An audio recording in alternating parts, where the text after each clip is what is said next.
Oh ja. Toen hadden we het besloten.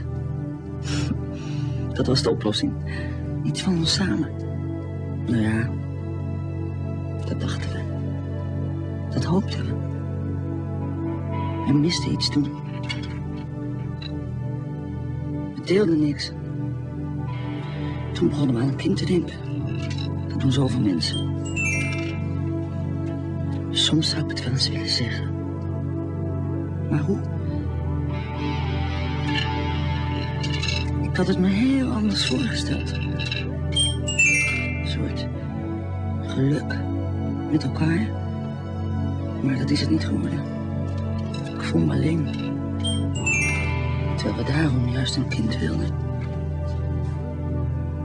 Het is eigenlijk onbegrijpelijk hoe we hebben kunnen zeggen dat onze relatie aan een kind toe was.